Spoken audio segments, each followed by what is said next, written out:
മാർച്ചിൽ വരുമെന്നാണ്. ഞായറാഴ്ച മാർച്ച് 1-ാം തീയതി. അത് നമുക്ക് പിന്നീട് സൗകര്യമായി മെസ്സി വരും എന്ന് പറഞ്ഞ് അവസാനം മന്ത്രിയും ചാനൽ മുതലാളിയും മാർച്ച് വരെ നീട്ടി. കേരളത്തിലെ മെസ്സി പ്രേമികൾ ഇതുവരെ കാത്തിരിപ്പായിരുന്നു.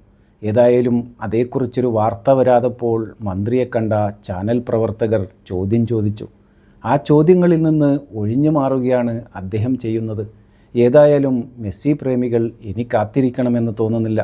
മാർച്ച് മാസം മെസ്സി വരില്ല എന്നാണ് തോന്നുന്നത്. 2 ദിവസം മുമ്പ് കൊച്ചി സ്റ്റേഡിയത്തിൽ വലിയ ഷവർ പോലെ വെള്ളം പോകുമ്പോൾ നിങ്ങൾ വിചാരിച്ചു മെസ്സിക്ക് കുളിക്കാൻ ഷവറുണ്ടാക്കി എന്നാണ്. പക്ഷേ അത് ഷവറല്ല, അത് സ്റ്റേഡിയം പൊട്ടിപ്പൊളിഞ്ഞതാണ്. ഏതായാലും ഈ സർക്കാർ ഒന്നും ചെയ്യില്ല. കഴിഞ്ഞ 10 വർഷം വാഗ്ദാനങ്ങൾ മാത്രമായിരുന്നു ചെയ്തുകൊണ്ടിരുന്നത്. ഇവരെ അവസാനിപ്പിക്കേണ്ട സമയം അതിക്രമിച്ചു കഴിഞ്ഞു. വരാൻ പോകുകയാണ് നിയമസഭാ തിരഞ്ഞെടുപ്പ്. നമുക്കൊരുമിച്ച് ഈ സർക്കാരിനെ പരാജയപ്പെടുത്താം, UDFനെ അധികാരത്തിലേറ്റാം.